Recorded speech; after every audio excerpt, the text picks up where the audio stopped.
podcastnya dekat di pinggir rumah. Ini podcast bukan sembarang podcast. Ini podcast pasti Yahut dan Wah. Hai semeton pajak, Om Swastiastu.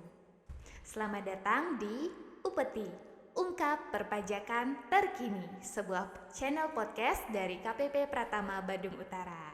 Kali ini bersama saya Juni. Oke, semeton pajak gimana kabarnya nih? Semoga semua dalam keadaan sehat ya. Dan jangan lupa patuhi protokol kesehatan. Ya, jadi pada podcast kita hari ini kita kedatangan dua narasumber yang cantik-cantik. Halo, Om Swastiastu. Saya Sinta. Saya Nita. Kami dari tim penyuluh pajak KPP Pratama Badung Utara.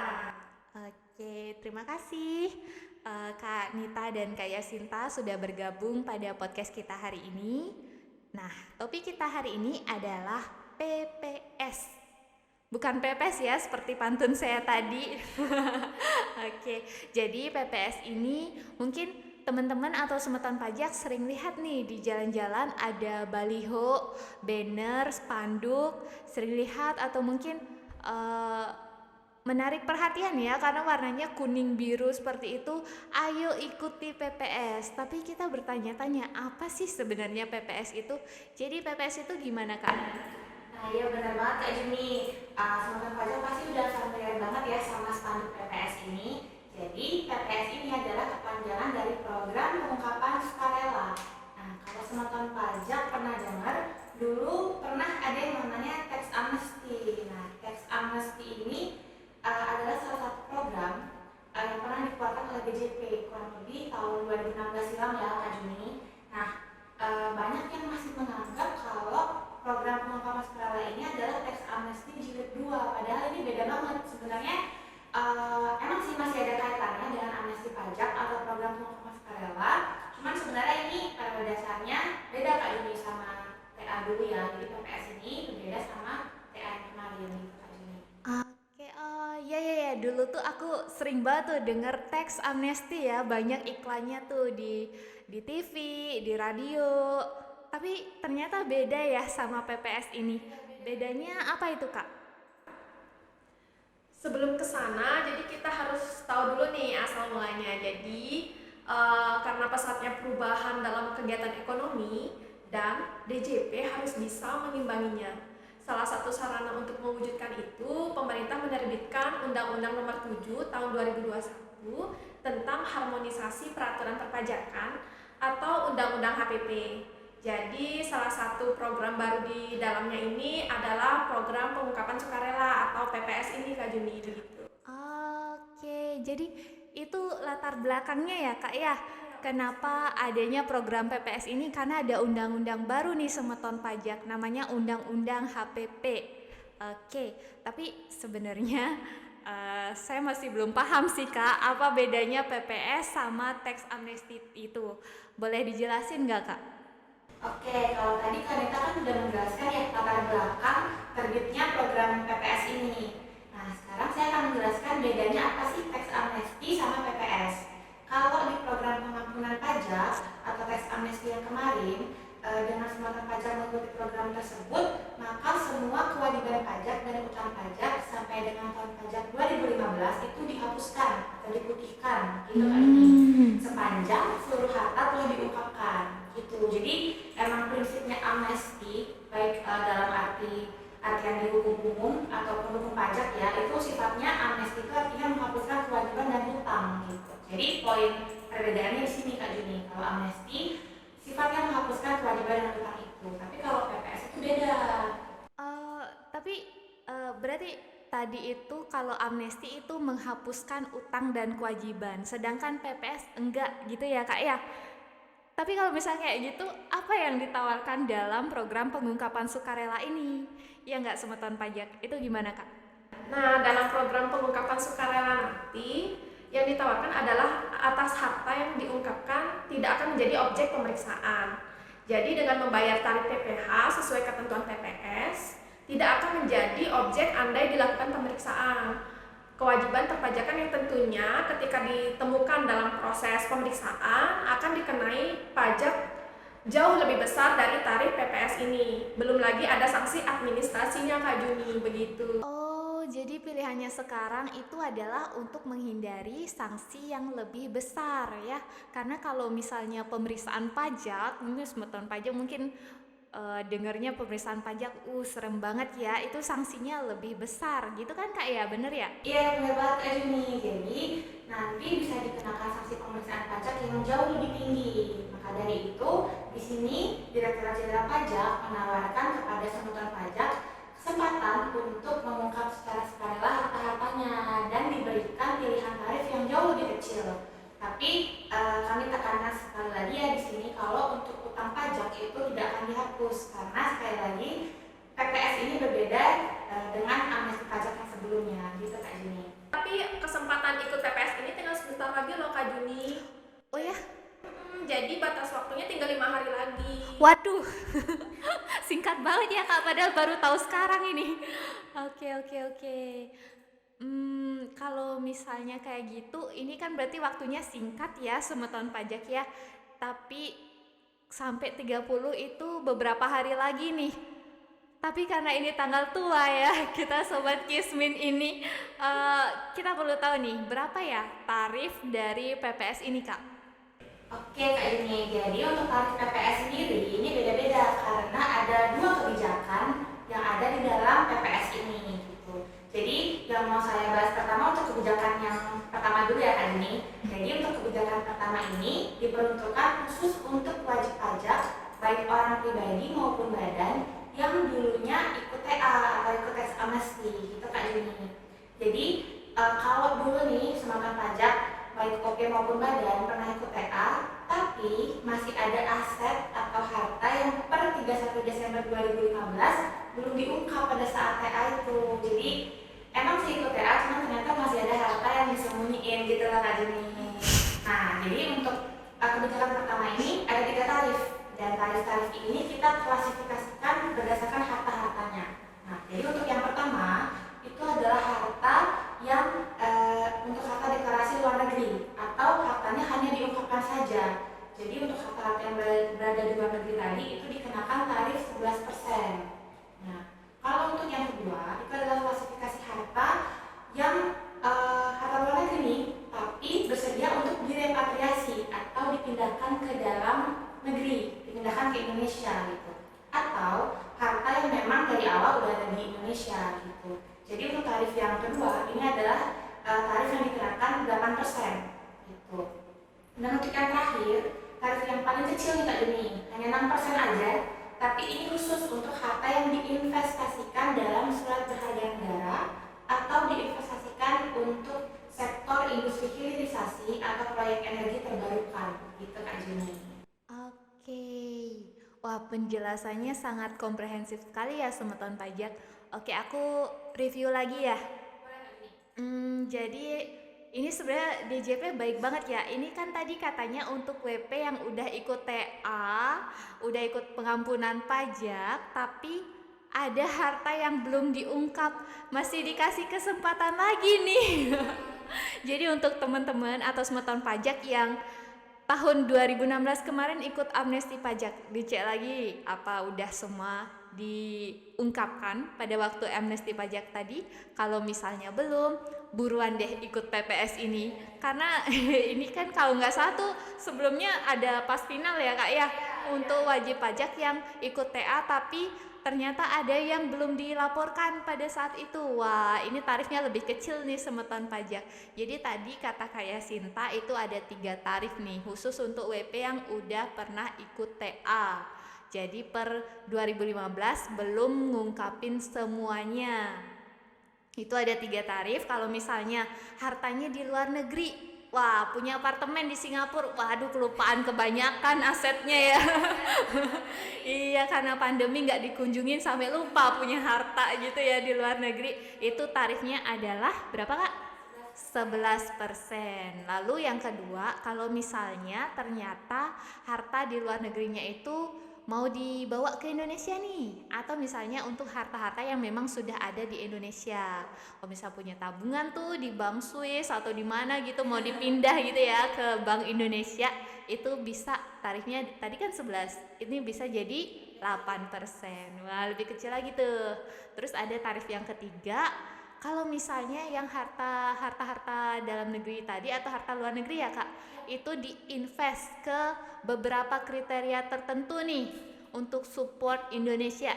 Itu tarifnya 6%. Wadaw. Luar biasa sekali ya. Oke. Jadi emang tarif yang terakhir tadi, tarif yang 6% tadi itu diperuntukkan untuk sektor-sektor yang lagi di-push nih sama pemerintah Indonesia gitu. Oh, contohnya apa tuh Kak? Contohnya tadi satu udah saya sebut ya, yang pertama adalah surat berharga negara gitu. Kenapa sih surat berharga negara ini dikasih istilahnya tarif yang lebih kecil tadi dananya diinvest ke surat berharga negara? Karena surat berharga negara atau SBN ini itu adalah salah satu sumber pendanaan pembangunan nasional. Apalagi di kondisi yang sekarang ya, kita sama-sama tahu ya Kak Juni, Indonesia udah 2 tahun lebih ya kayaknya terdampak. Iya, corona nih Kak, apalagi di Bali nih ya Kak ya. Iya benar, kerasa banget pasti di Bali ya. Iya. Pajak pasti tahu rasanya selama di Bali kena pandemi kayak apa. Jadi kebutuhan negara itu banyak banget ya kan. Dan seperti yang kita ketahui, kalau penerimaan negara, pendapatan negara di APBN itu masih penopang terbesarnya sampai sekarang adalah penerimaan pajak gitu. Nah, jadi salah satu solusinya adalah pendanaan masyarakat melalui surat berharga negara gitu.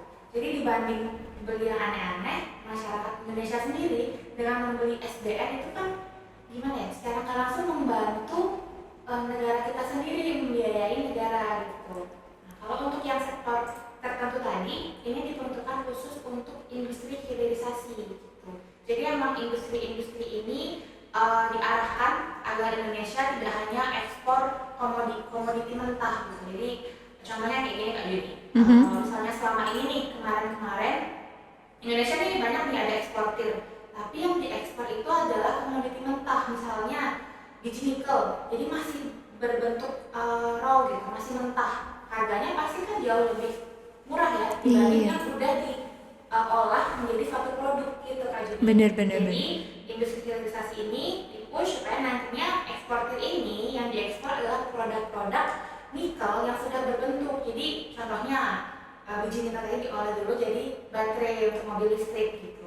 Pastinya ekspor baterai tadi jauh lebih tinggi kan nilainya daripada hanya mengekspor biji nikel gitu. Nah, kalau untuk energi terbarukan ini sesuai dengan upaya internasional untuk mengurangi pemanasan global atau global warming. Jadi proyek energi terbarukan ini misalnya seperti pembangkit listrik tenaga surya, itu kan mereka pasti membutuhkan pendanaan swasta agar semakin banyak dan semakin ekonomis gitu. Jadi kenapa di atas dana-dana atau harta yang diinvestasikan ke sektor industri tertentu tadi atau ke SDM itu diberikan tarif lebih kecil? Karena misalnya seperti pemerintah Indonesia memberikan insentif gitu loh Kak Juni. Mereka udah mau nih invest ke sektor-sektor tadi, membantu banget untuk perekonomian Indonesia, pasti harusnya dikasih reward lah istilahnya dengan bentuk tarif yang lebih kecil gitu Kak Juni. Oke, wah, jadi saya dan mungkin Sumeton Pajak juga ya, kayaknya kita dapat banyak pengetahuan baru nih. Jadi bukan cuma soal pajak ya, tadi kita dengar tentang istilah hilirisasi atau energi terbarukan. Ini mungkin teman-teman yang Sumeton Pajak yang milenial taunya renewable energy gitu ya. Iya, jadi lebih paham gitu ya. Oke, jadi ini bentuk support kita sebagai warga negara Indonesia gitu ya. Apalagi kan ini seperti tadi kata Kak Yasinta, biar next level gitu ya istilahnya, dari bahan raw kita ekspor jadi produk yang lebih ya benar, yang menambah nilai gitu ya. Jadi nilai ekspornya pun lebih besar gitu. Jadi kita bisa jadi negara maju ya, nggak berkembang terus. Oke. Nah, jadi itu tadi untuk kebijakan satu ya. Kebijakan yang pertama itu untuk WP yang udah pernah ikut tax amnesty. Tapi gimana kalau misalnya WP-nya belum pernah ikut TA nih Kak? Mungkin WP-WP baru gitu ya. tapi mau ikut PPS ini, gimana tuh Kak Nita mungkin? Nah, bisa sekali. Di sini untuk yang wajib pajak yang belum pernah mengikuti tax amnesty itu bisa mengikuti kebijakan 2. Nah, tapi dibatasi untuk wajib pajak orang pribadi saja. Itu pun atas harta yang diperoleh sejak 2016 sampai dengan 2020. Dan hartanya belum dilaporkan dalam SPT tahunan tahun pajak 2020.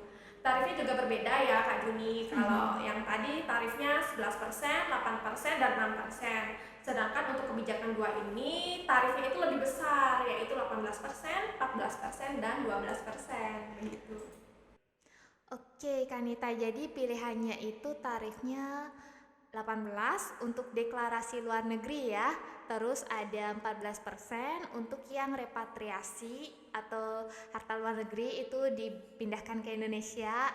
Dan untuk harta dalam negeri, terus tarif yang ketiga 12% untuk investasi di sektor-sektor tertentu. Sebenarnya ini tarifnya lumayan ya sama tahun pajak ya, apalagi ini tanggal tua gitu ya. Tapi kalau misalnya nggak ikut PPS ini, tadi kan udah dijelasin tarif untuk pemeriksaan pajak bisa lebih besar lagi gitu kan ya Kak ya, bener ya? Oke, nah kalau udah penjelasan seperti tadi, pasti ada yang tertarik ikut PPS ini kan ya, atau mungkin nanti informasikan dengan orang tuanya atau dengan teman-temannya, karena ini cuma sampai 30 Juni tadi kata Kak Nita. Kalau misalnya seperti itu kita mau ikut PPS, caranya gimana tuh Kak? Apakah harus datang ke KPP atau misal kita harus nyiapin formulir, ada form yang harus diisi? Nah, jadi tidak seperti amnesti pajak yang dulu ya Kak Juni. Jadi untuk pengajuannya waktu itu kan sampai antri-antri panjang tuh, sampai malam-malam. Kalau sekarang kan udah zamannya serba online. Jadi untuk ikut PPS ini semeton pajak tinggal ambil laptop atau PC-nya. Oke, jadi untuk bisa online ya.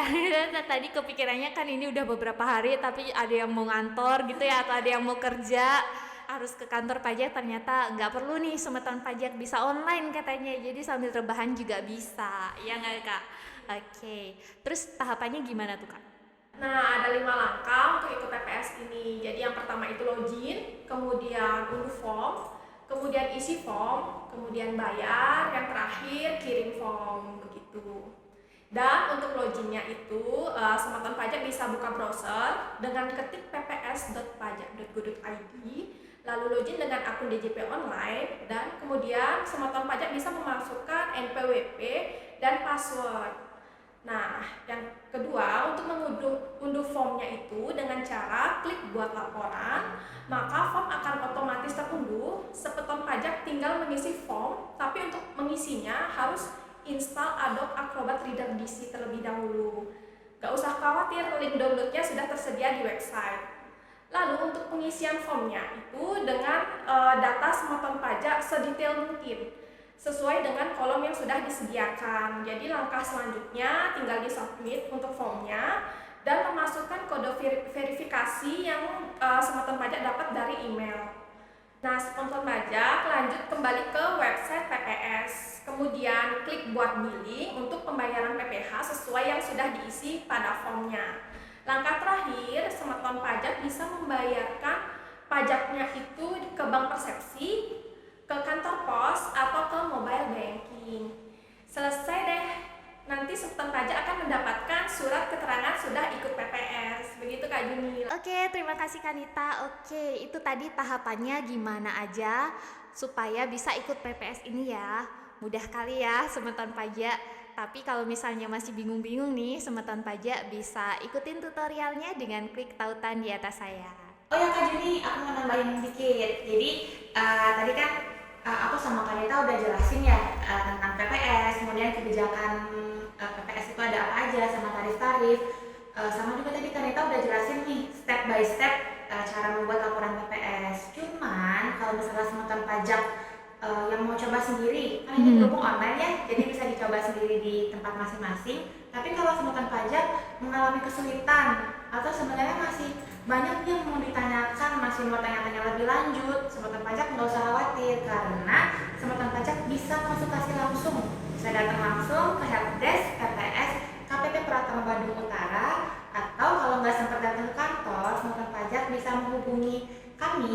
telepon di 1.500 008. Jadi nanti Semeton Pajak akan mendapatkan asistensi dari petugas-petugas kami gitu. Wah, luar biasa sekali. Terima kasih informasinya Kak Yasinta. Jadi Semeton Pajak nggak usah takut lagi nih, nggak perlu berpikir 2 kali lagi nih. Ingat, ini beberapa hari lagi nih, udah tanggal 30 Juni. Jadi kalau misalnya masih ragu, bisa tadi konsul ya, kata Kak Yasinta, bisa lewat telepon, bisa cek juga tuh di pajak.go.id/pps. Jadi info-infonya banyak terkait PPS di situ. Oke. Nah, demikian Semeton Pajak podcast Upeti episode kali ini terkait program pengungkapan sukarela. Terima kasih saya ucapkan kepada narasumber kita, ada Kak Nita, ada Kak Yasinta. Untuk Semeton Pajak, apabila ada komentar atau ada pertanyaan, bisa tulis di kolom komentar ya. Oh iya, kalau misalnya ada usul podcast berikutnya mau topik apa nih, bisa juga tulis di kolom komen. Akhir kata, saya Juni, Saya Sinta. Saya Anita. sampai jumpa di episode berikutnya di podcast Upeti, ungkap perpajakan terkini. Om Santi Santi Santi Om.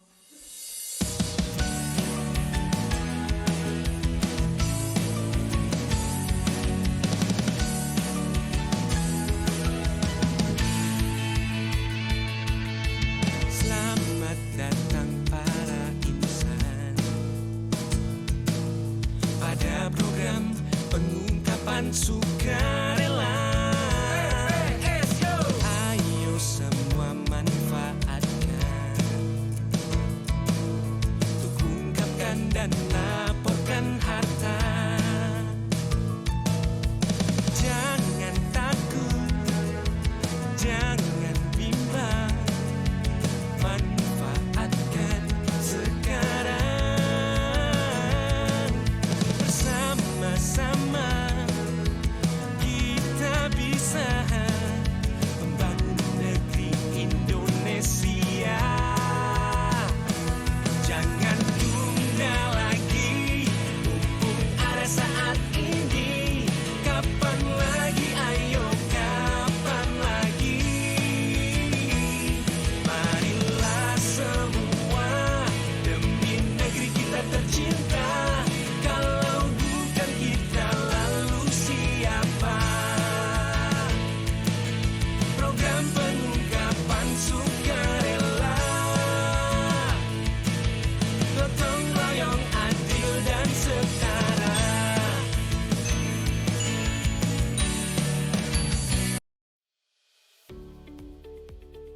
Selamat datang di tutorial aplikasi program pengungkapan sukarela.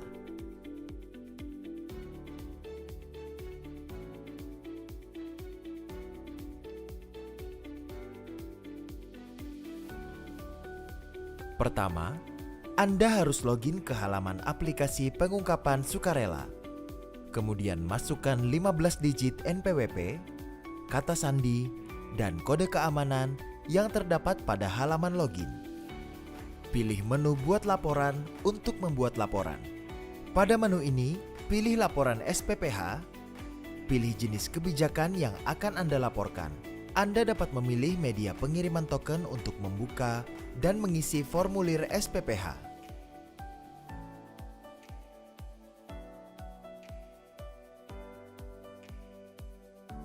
Anda dapat pindah ke menu unduh viewer. Setelah berhasil, silakan buka formulir SPPH yang sudah terdownload dengan menggunakan Adobe Acrobat Reader DC. Pada halaman pertama, Anda diminta untuk mengisi daftar rincian harta bersih. Untuk tahun perolehan harta, apabila Anda memilih kebijakan 1, maka tahun perolehan diisi dari tahun 1985 sampai tahun 2015. Untuk kebijakan 2, maka tahun perolehan diisi dari tahun 2016 sampai 2020.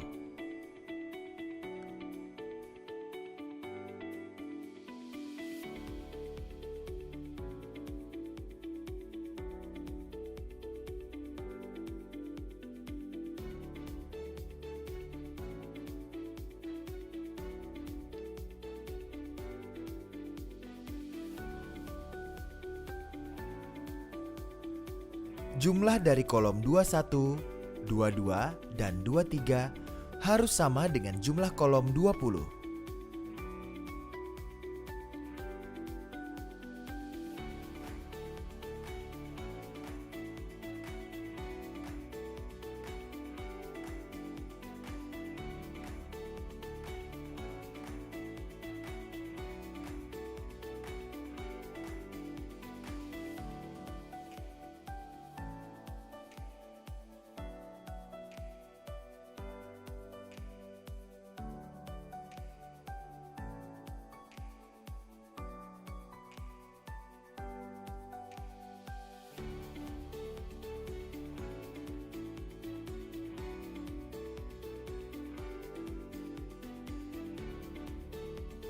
Pada daftar utang, kolom nomor urut harta terkait diisi pada nomor urut pada tabel daftar rincian data.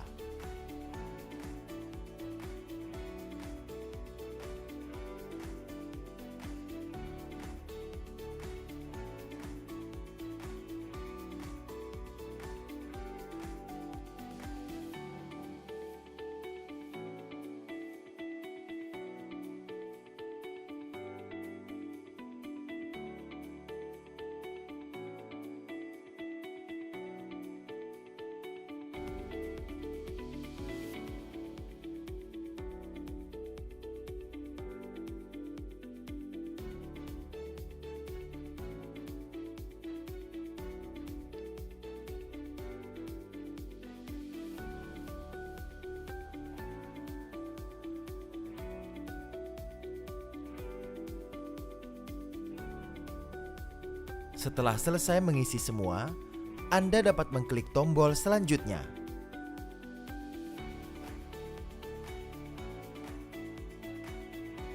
Lalu Anda dapat mengisi kolom identitas yang berwarna putih.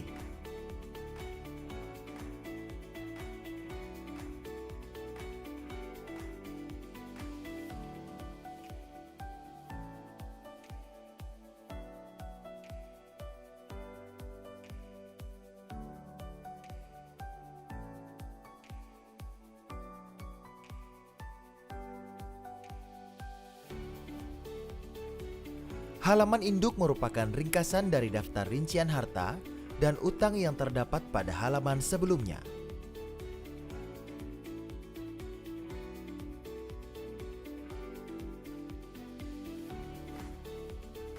Setelah Anda selesai mengisi semua, silakan klik kirim.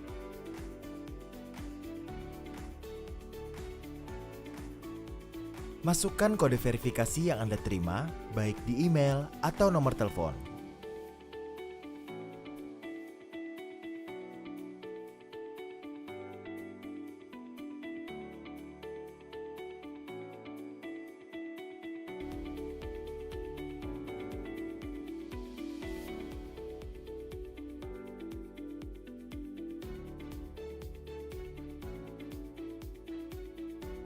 Setelah berhasil mengirim formulir SPPH, Anda dapat kembali ke laman landing page aplikasi program pengungkapan sukarela.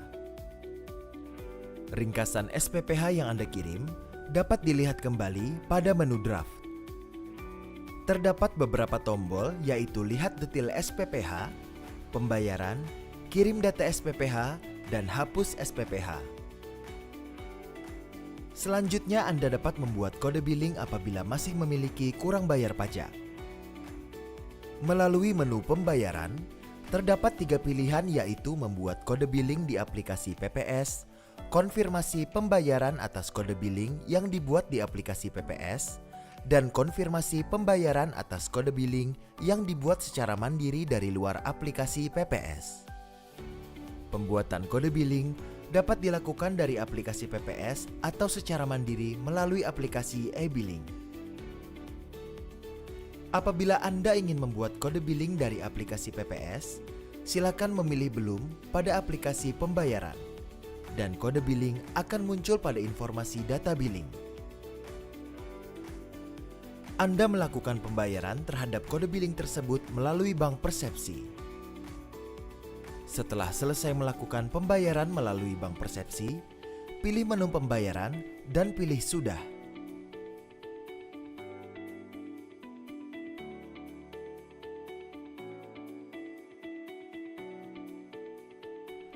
Setelah melakukan pembayaran atas kode billing yang dibuat pada aplikasi PPS, pembayaran Anda akan diverifikasi oleh sistem.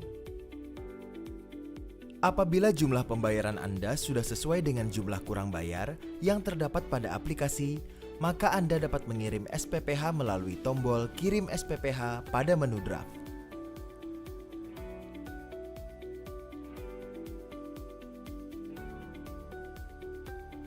Anda dapat memilih media pengiriman token dengan menggunakan email atau nomor telepon yang terdaftar pada akun pajak.go.id.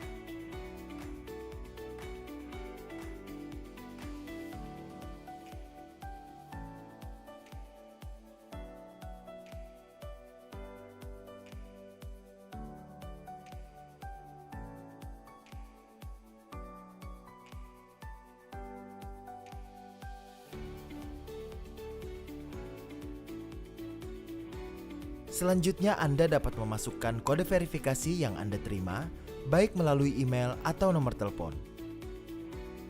Kemudian, klik tombol kirim SPPH. Setelah proses berhasil, Anda akan menerima pemberitahuan melalui email bahwa Anda telah mengikuti program pengungkapan sukarela. Jika Anda masih memerlukan bantuan, silakan mengunjungi www.pajak.go.id atau telepon ke Kring Pajak 1500 200. Subscribe channel YouTube Ditjen Pajak RI untuk informasi lainnya. Pajak kuat, Indonesia maju.